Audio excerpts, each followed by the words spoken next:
السلام علیکم ورحمۃ اللہ وبرکاتہ۔ الحمد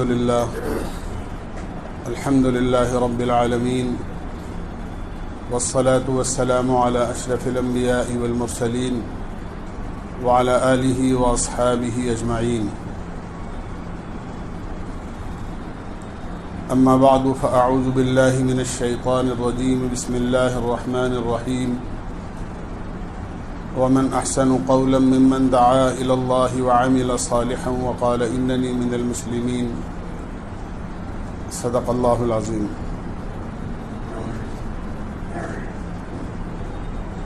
دوست و بزرگوں، رمضان المبارک کا 1/3 حصے سے زیادہ گزر چکا ہے۔ ہم جانتے ہیں کہ آج 13واں روزہ ہے۔ پہلا عشرہ اللہ کی رحمت کا، دوسرا مغفرت کا، تیسرا آگ سے نجات کا۔ اچھی اور قیمتی گھڑیاں بہت جلدی گزر جاتی ہیں۔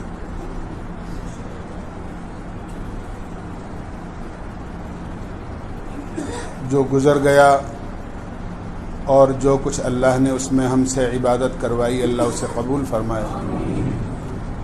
جو باقی ہے اس کی قدردانی کی توفیق نصیب فرمائے۔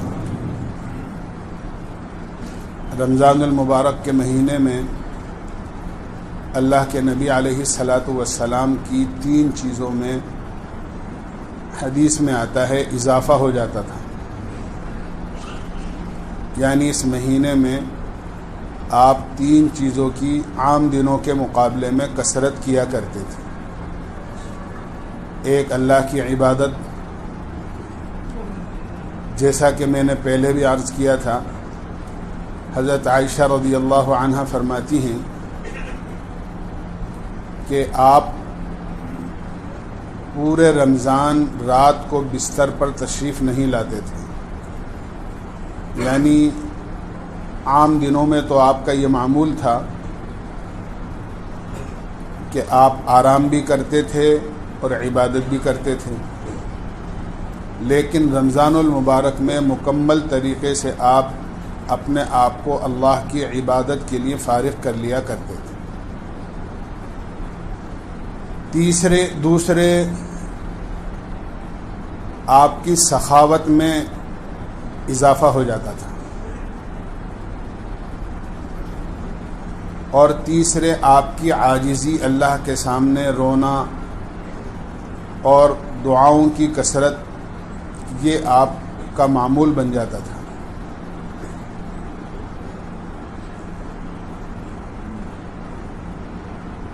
آپ کی سخاوت میں اس لیے اضافہ ہو جاتا تھا کہ یہ مہینہ جہاں عبادت کا ہے، اللہ کی طرف رجوع کرنے کا ہے، وہاں یہ مہینہ اللہ کے بندوں کے ساتھ ہمدردی اور خیر خواہی کا بھی ہے۔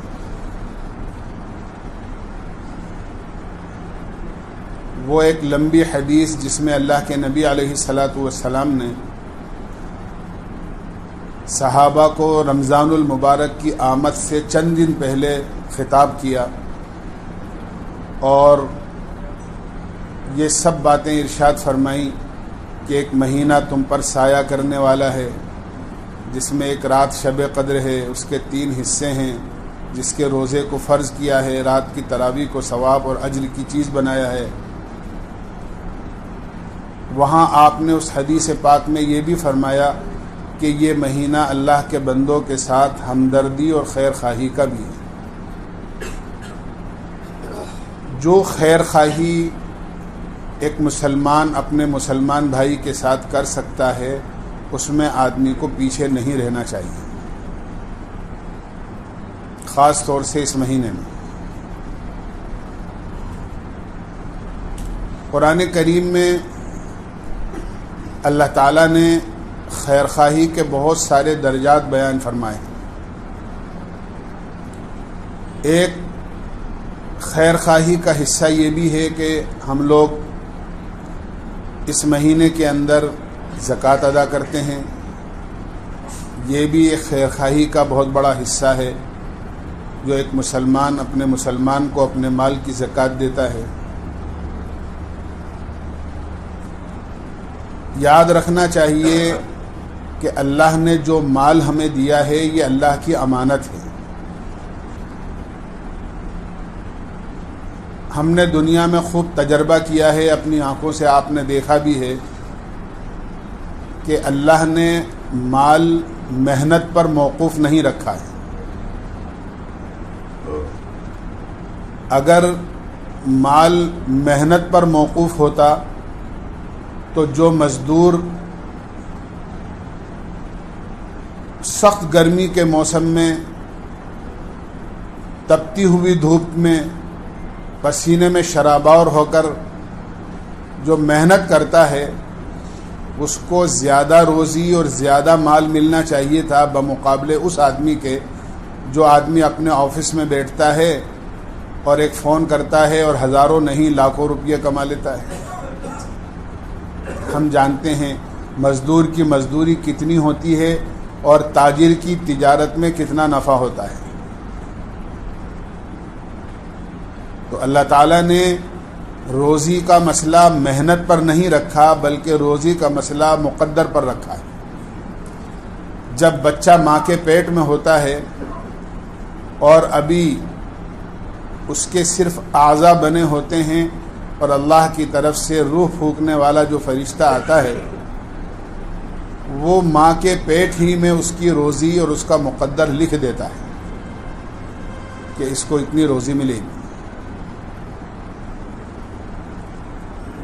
اس لیے ہمیں یہ سمجھنا چاہیے کہ یہ جو کچھ اللہ نے ہمیں دیا ہے یہ اللہ کی طرف سے ملا ہوا ہے. اللہ کا احسان ہے، اس کا کرم ہے کہ اللہ نے دیا ہے. اور میں عرض کرتا رہتا ہوں کہ جو اللہ چھپر پھاڑ کر دینا جانتا ہے وہ تھپڑ مار کر لینا بھی جانتا ہے اگر آدمی اس جگہ خرچ نہ کرے جہاں اس کا حکم ہے. قرآن کریم میں اللہ تعالیٰ نے قارون کا واقعہ بیان فرمایا ہے پورا ایک رکوع کے اندر. ایک زمانے میں بڑا غریب تھا، موسیٰ علیہ السلام سے دعا کرائی، اللہ نے مال دے دیا اور بہت بڑا مالدار ہو گیا. جب اللہ نے اس کو مال سے نواز دیا تو موسیٰ علیہ السلام نے اس سے کہا احسن کما احسن اللہ الیک، جس طرح اللہ نے تجھ پر مہربانی کی ہے، احسان کیا ہے، اپنا کرم اور فضل کیا ہے. تو غریب تھا، اللہ نے تجھے مالدار بنایا، یہ اللہ کی نعمت ہے مال. تو اللہ کے بندوں پر اللہ کے نام پر اپنے مال میں سے کچھ خرچ کر. تو وہ اللہ کو بھول گیا اور یہ کہنے لگا اوتیتہ علی علم عندی، میں نے تو یہ اپنے فن سے کمایا ہے، اپنے ہنر سے کمایا ہے. اللہ کی ذات کو بھول گیا.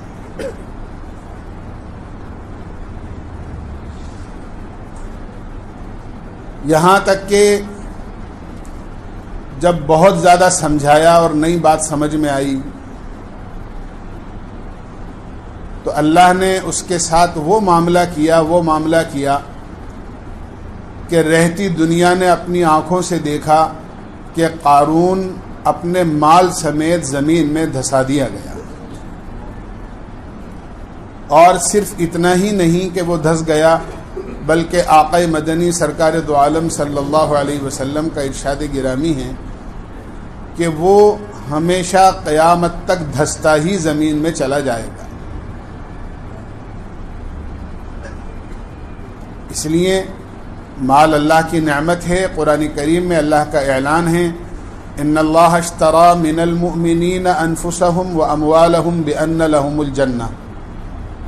اللہ تعالیٰ نے مسلمان کی جان اور مال کو جنت کے بدلے میں خرید لیا ہے. گویا اللہ نے سودا کر لیا ہے کہ اللہ مسلمان کو اس کی جان اور مال کے بدلے میں جنت دیں گے. لیکن اس کو جنت ملے گی جو اللہ کے کہے کے مطابق اور اللہ تعالیٰ کی خوشنودی کے مطابق اپنے مال کو وہاں خرچ کرے گا جہاں اللہ تعالیٰ نے خرچ کرنے کا حکم دیا ہے۔ صحابہ کرام مال کو جمع رکھنا اپنے لیے ایک عیب سمجھتے تھے اور کوشش یہ کرتے تھے کہ اگر ہمارے پاس مال رہا تو یہ ضائع ہو جائے گا، اور اگر ہم نے اللہ کے نام پر خرچ کر دیا تو گویا اللہ کی بینک میں جمع ہو جائے گا۔ اس لیے کہ ان کو قرآن کریم اور اللہ کے نبی علیہ الصلاۃ والسلام کے مبارک ارشادات کے ایک ایک لفظ پر اپنی آنکھوں دیکھی سے زیادہ یقین تھا۔ قرآن کریم میں اللہ تعالیٰ نے فرمایا ہے ما عندکم ینفد وما عند اللہ باق، جو تمہارے پاس ہے وہ ختم ہو جائے گا، ضائع ہو جائے گا، اور جو اللہ کے نام پر تم نے خرچ کر دیا وہ باقی رہے گا، وہ کبھی ختم ہونے والا نہیں۔ جو اللہ کے نام پر خرچ ہوتا ہے اللہ اس کا بدلہ دنیا میں بھی دیتے ہیں اور آخرت میں بھی دیتے ہیں۔ وَمَا أَنفَقْتُم مِّن شَيْءٍ فَهُوَ يُخْلِفُهُ، جو بھی تم اللہ کے نام پر خرچ کرو گے اللہ اس کا بدلہ دنیا میں بھی دے گا اور اللہ اس کا بدلہ تمہیں آخرت میں بھی دے گا۔ ایک دوسرے سے اتنے زیادہ حریص اور لالچی رہتے تھے صحابہ کرام، مال جمع کرنے کے لیے نہیں، مال خرچ کرنے میں۔ حضرت ابو بکر صدیق رضی اللہ عنہ نے غزوہ تبوک کے موقع پر جو مثال پیش کی ہے، تاریخ میں ایسی مثال قیامت تک نہیں مل سکتی۔ آپ نے جب خرچ کرنے کی ترغیب دی تو صحابہ نے اپنے اپنے حوصلوں کے مطابق خرچ کرنے کا ارادہ کیا۔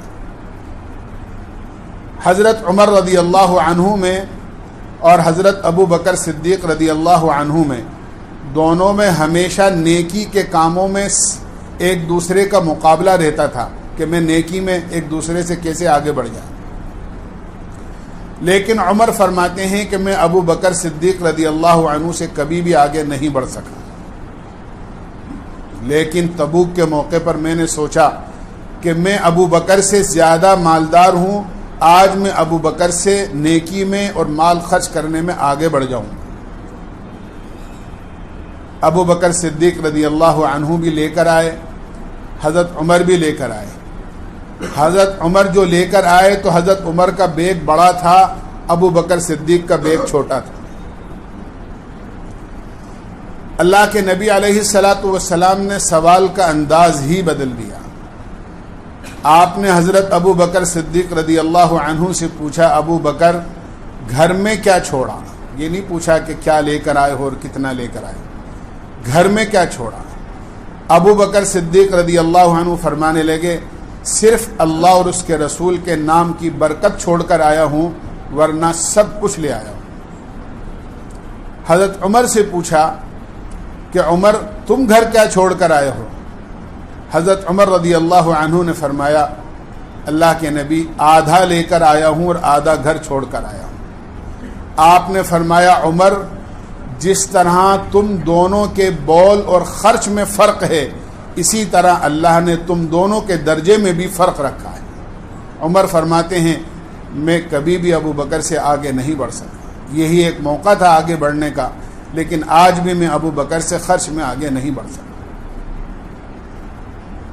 قرآن کریم میں اللہ تعالیٰ مثال دیتے ہیں، مثل الذین ينفقون اموالهم فی سبیل اللہ کمثل حبۃ انبتت 7 سنابل فی کل سنبلۃ 100 حبہ، جو لوگ اللہ کے نام پر خرچ کرتے ہیں، اللہ کے راستے میں خرچ کرتے ہیں، ان کی مثال ایسی ہے جیسے ایک دانہ زمین میں ڈالا جائے اور اس دانے سے ایک پودا اگے اور اس پودے میں 7 شاخیں اور بالیں لگیں اور ہر بال میں 100 دانے نکلیں، تو جس طرح ایک دانے کے بدلے کے اندر 700 دانے ملتے ہیں، اسی طرح اللہ تعالیٰ اپنے نام پر اور اپنے راستے میں خرچ کرنے والوں کا اجر 700 گنا، اور آگے فرمایا واللہ یضاعف لمن یشاء، اللہ جس کا اجر جتنا چاہتے ہیں بڑھاتے چلے جاتے ہیں۔ اسی لیے جناب رسول اللہ صلی اللہ علیہ وسلم نے ارشاد فرمایا کہ مسلمان جب کسی غریب مسلمان پر اپنا مال خرچ کرتا ہے، کسی غریب کی ضرورت کو سامنے رکھ کر اس کی ضرورت کو پورا کرتا ہے اور اپنی جیب سے نکال کر کچھ غریب کو دیتا ہے، تو ظاہر میں کچھ نظر نہیں آتا، ادھر مالدار کا ہاتھ ہوتا ہے، ادھر غریب کا ہاتھ ہوتا ہے، لیکن اللہ کے نبی علیہ الصلاۃ والسلام کے ارشاد کے مطابق آپ نے فرمایا بیچ میں اللہ کا ہاتھ ہوتا ہے۔ پہلے یہ مال اور یہ صدقہ اور یہ پیسہ جو غریب کو دے رہا ہے اللہ کے ہاتھ میں جاتا ہے، پھر مالدار، پھر غریب کے ہاتھ میں جاتا ہے۔ گویا اس غریب کو نہیں دے رہے ہیں، ہم اللہ کو دے رہے ہیں۔ اور قرآن کریم میں اللہ تعالیٰ نے اپنے نام پر خرچ کرنے والوں کے لیے ایک عجیب مثال دی ہے، من ذا الذی یقرض اللہ قرضا حسنا فیضاعفہ لہ اضعافا کثیرا، جو لوگ اللہ کو قرض دیتے ہیں اللہ تعالیٰ اس کا بدلہ بڑھا چڑھا کر عطا فرماتے ہیں۔ اللہ تعالیٰ نے اپنے نام پر خرچ کرنے کو قرض سے تعبیر کیا ہے، اور قرض سے تعبیر اس لیے کیا ہے کہ ہم جانتے ہیں اگر کسی کو ہدیہ اور تحفہ دیا جائے تو بظاہر یہ ہوتا ہے کہ دے دیا ہے، وہ واپس تھوڑی آپ کے پاس آئے گا، لیکن جب کسی کو قرض کے نام پر دیا جاتا ہے تو دینے والے کو یہ امید ہوتی ہے کہ میں نے اسے دیا ہے یہ مجھے لوٹائے گا۔ اللہ نے قرض کو اپنے نام پر خرچ کرنے کو قرض اس لیے کہا ہے کہ جب کوئی آدمی اللہ کے نام پر خرچ کرے گا تو جس طرح قرض واپس ہوتا ہے اللہ بھی اس خرچ کا بدلہ اس کو ضرور لوٹائے، اللہ اس خرچ کا بدلہ اس کو ضرور لوٹائے۔ اور اللہ کے نام پر خرچ کرنا گویا یہ تو اللہ سے معاملہ کرنا ہے، جیسے بزنس ہوتا ہے نا، بزنس ایک آدمی اپنا مال بزنس میں لگاتا ہے اور اس لیے لگاتا ہے تاکہ میرا مال بڑھ جائے۔ کوئی آدمی اپنا مال بزنس میں اپنے مال کو ختم کرنے کے لیے نہیں لگاتا بلکہ اپنے مال کو بڑھانے کے لیے بزنس میں لگاتا ہے۔ اللہ کے نام پر خرچ کرنا، اللہ کے غریب بندوں کو تلاش کر کے اللہ کے بندوں پر خرچ کرنا، یہ اللہ سے سودا اور اللہ سے معاملہ ہے، اور یہ قاعدہ ہے من عاملنا ربحا، جو اللہ سے معاملہ کرتا ہے وہ یقیناً نفع کماتا ہے۔ دنیا میں تو معاملہ اور تجارت میں دونوں پہلو ہوتے ہیں، آدمی کو نقصان بھی ہو سکتا ہے اور فائدہ بھی ہو سکتا ہے، لیکن جو معاملہ اللہ سے کیا جاتا ہے وہ تو نفع ہی نفع اور فائدہ ہی فائدہ ہے اس کے۔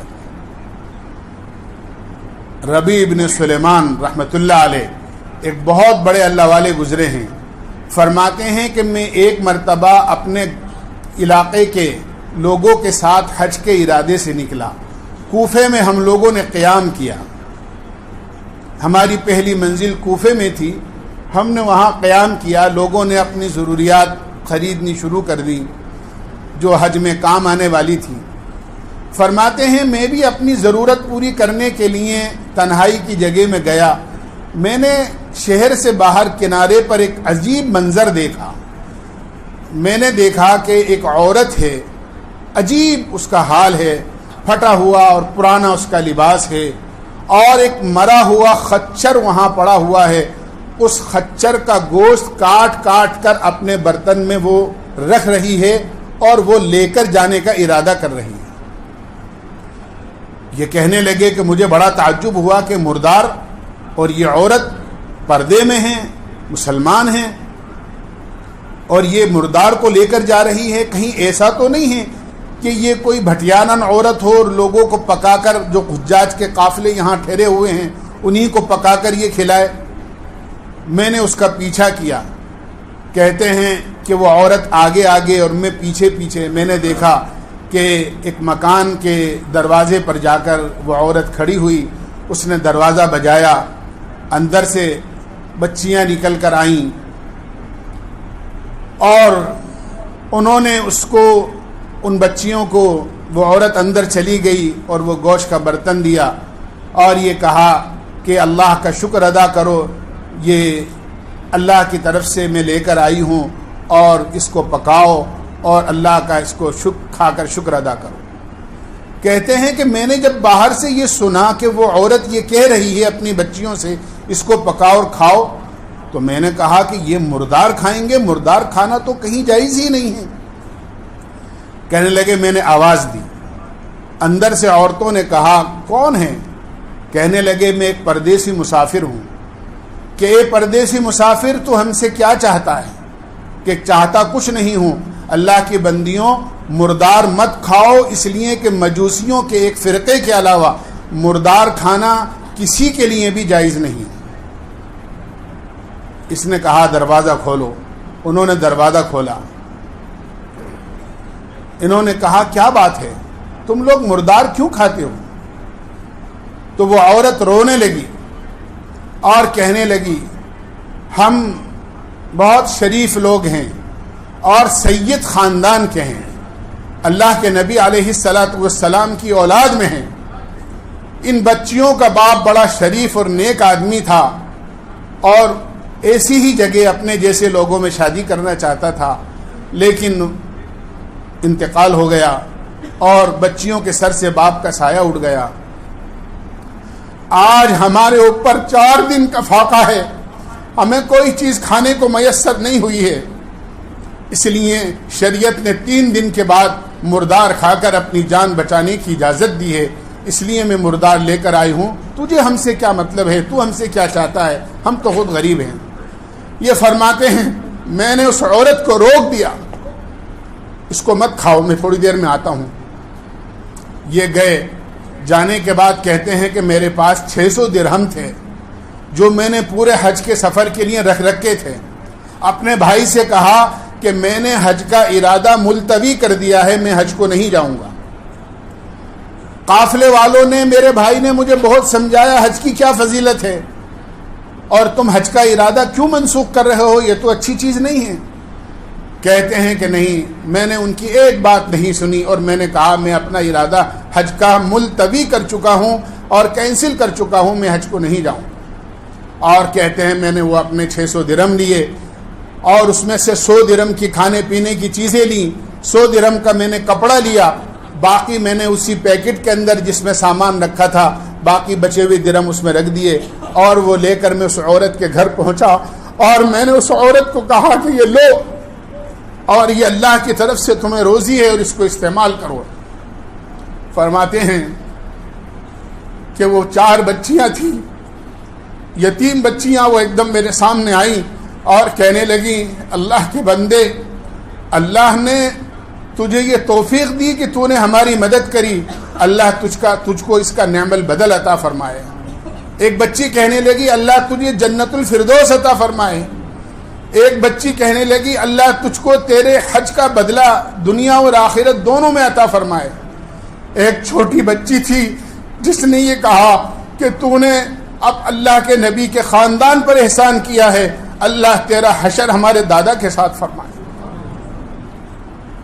فرماتے ہیں ان کی مدد کر کے میں واپس آ گیا، کوفہ میں نے قیام کر لیا، حج کے قافلے روانہ ہو گئے اور میں وہیں رکا رہا کہ اپنے گھر کس منہ سے واپس جاؤں، یہاں تک کہ حج کے ایام آ گئے اور حج پورا ہو گیا اور حج کے قافلے واپس لوٹ کے آ گئے۔ حج کے قافلے واپس لوٹ کر آئے تو میں نے حاجیوں کا استقبال کیا، ان سے دعا کی درخواست کی اور ان سے یہ کہا کہ میرے لیے بھی آپ دعا کریں، اللہ آئندہ مجھے بھی حج کی توفیق عطا فرمائیں۔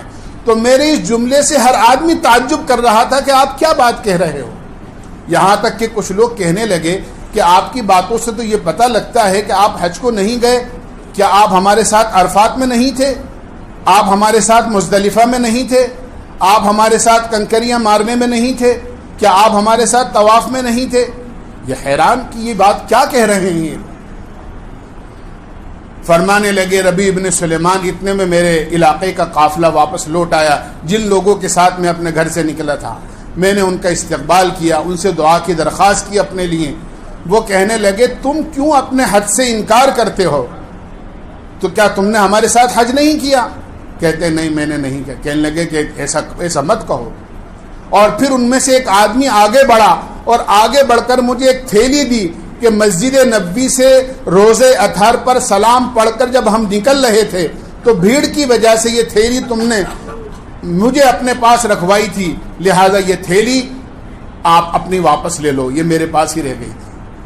فرماتے ہیں مجھے بڑا تعجب، میں نے وہ تھیلی لے تو لی لیکن اب اس کا کشمکش میں پڑ گیا کہ یہ ماجرا کیا ہے. میں حج کو نہیں گیا اور میرے علاقے کے لوگ کہتے ہیں کہ نہیں آپ نے ہمارے ساتھ حج کیا ہے. فرماتے ہیں اپنی قیام گاہ پر آیا، رات کو میں نے اپنے اوراد و وظائف پورے کیے، سو گیا.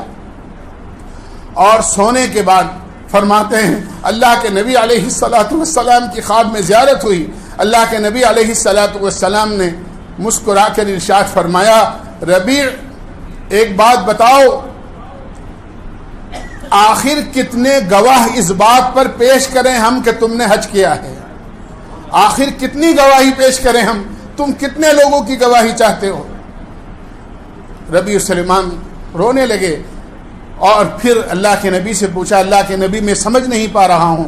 اللہ کے نبی علیہ السلام نے ارشاد فرمایا ابن سلیمان جب تم نے میرے خاندان کی ایک غریب عورت اور 4 بچیوں پر اپنے حج کا خرچہ قربان کیا اور ان پر خرچ کر دیا اور ان کی مدد کری اور اپنے حج پر جانے کا سفر ملتوی کر دیا تو میں نے اللہ سے دعا کی اللہ تعالیٰ نے تمہاری شکل کا ایک فرشتہ زمین پر اتارا جس نے اس سال تمہاری طرف سے حج کیا اور اللہ نے اس کو یہ حکم کر دیا ہے کہ ہر سال قیامت تک تمہاری طرف سے حج کرتا رہے. اور یہ 600 درہم کا بدلہ ہے، 600 اشرفیاں جو اللہ نے تمہیں دی ہیں، اس کو اپنی ضروریات کے اندر استعمال کرو. فرماتے ہیں میں نے جب اس کی تھیلی پر جو مہر لگی ہوئی تھی اس پر دیکھا تو اس پر لکھا ہوا تھا من عاملنا ربحا، جو آدمی ہم سے معاملہ کرتا ہے، جو آدمی ہم سے سودا کرتا ہے وہ کبھی نقصان میں نہیں رہتا، وہ ہمیشہ نفع کماتا ہے.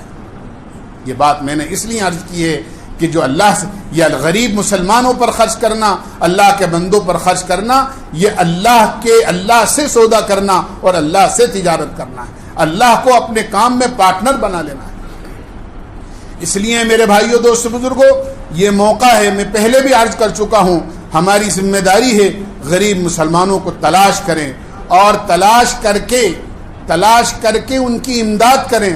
بہت سے گھرانے ایسے ہیں جن گھرانوں کے بارے میں ہمیں علم بھی نہیں ہوتا، وہ اپنی حالت کو چھپاتے ہیں اور ان کے گھر میں صبح ہوتا ہے تو شام کو نہیں اور شام کو ہوتا ہے تو صبح نہیں. اگر ہم چاہیں تو ہمیں اتنے خرچ کے مواقع اور جگہ ہمیں مل جائیں گی. اب میں کیا عرض کروں آپ سے، ہم لوگ افطار اور سحری میں ایسے لوگوں کو کھلانا تو بہت پسند کرتے ہیں جن کو اللہ نے بہت کچھ دے رکھا ہے، وہ خود اپنے طور پر اپنی سحری افطاری کا انتظام کر رہے ہیں اور کر سکتے ہیں، ان کی دعوتیں کرتے ہیں. لیکن میں آپ کو عرض کروں ابھی 3 دن پہلے میرے پاس ہاسپٹل سے فون آیا اور کہنے لگے مفتی صاحب کل کا روزہ تو صرف پانی پی کر رکھ لیا تھا، میرے ایک بھائی اسپتال میں بھرتی ہیں اور بہت سیریس حالت کے اندر ہے، ہم لوگوں کا کوئی یہاں پرسان حال نہیں ہے، ہم لوگ باہر کے دور کے رہنے والے ہیں، پانی پی کر روزہ رکھ لیا تھا.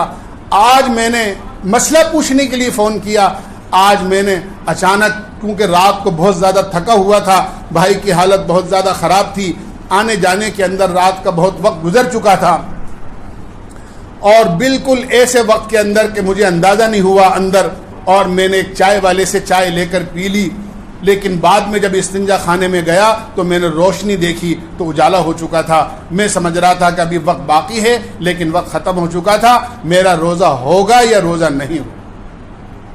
اسپتال میں آپ جائیں گے تو ایسے مسافرین اور ایسے بیمار اور ان کے تیماردار آپ کو بے شمار ملیں گے کہ چاہے وہ اپنے گھر پر بڑے حیثیت دار ہیں لیکن ان کا مریض سیریل حالت میں ہے، ہاسپٹل میں وارڈ میں بھرتی ہے، لیکن وہاں ان کی کوئی سحری کا اور ان کی افطاری کا کوئی انتظام نہیں. ہمارے دسترخوان پر اعلیٰ قسم کی 50 قسم کی ویرائٹیاں ہوتی ہیں، اور ہمارا مسلمان بھائی مسافر ہاسپٹل کے اندر پانی سے افطار کر رہا ہے، یا پانی سے سحری کر رہا ہے، یا خالی چائے پی کر اپنی سحری سے روزہ رکھ رہا ہے، کل قیامت میں ہم اللہ کو کیا جواب دیں گے؟ کیا ہم یہ نہیں کر سکتے کہ رات کو عشاء کی نماز کے بعد میں یہ نہیں کہتا کہ سارے ہاسپٹل والوں کو آپ سحری کرائیں، 2 آدمی کا، 4 آدمی کا، 6 آدمی کا کھانا اپنے گھر میں سے کسی ٹفن میں، کسی ڈسپوزل میں آپ لے جائیں، اور جو مسلمان آپ کو مل جائے لو بھائی یہ لے لیجیے آپ اور سحری کر لیجیے آپ۔ دوسرے علاقوں میں ہمیں خود معلوم ہے کہ ایم پی کے اندر اور دوسرے اس طرح ساؤتھ کے علاقوں میں آپ مدراس چلے جائیں، بنگلور چلے جائیں، وہاں باقاعدہ ریلوے اسٹیشن پر لوگ موجود رہتے ہیں سحری افطاری کے موقع پر اور انتظام رکھتے ہیں۔ کوئی مسافر ایسا جو گزر رہا ہو، ٹرین میں ڈبوں میں آواز لگاتے ہیں کسی کو افطاری کرنی ہے اور کسی کو سحری کرنی ہے تو آپ آئیے اور لے لیجیے اور ہم ان کو سحری کا انتظام کریں۔ ہم نہ معلوم خرچ کس کو کہاں خرچ کرنے کو خرچ سمجھتے ہیں، خود کھا لینا، بہن بیٹیوں کو کھلا دینا، رشتہ داروں کو کھلا دینا، یا ناموری کے لیے پیسہ خرچ کر دینا، اس پر اللہ کے یہاں سے کوئی اجر ملنے والا نہیں ہے۔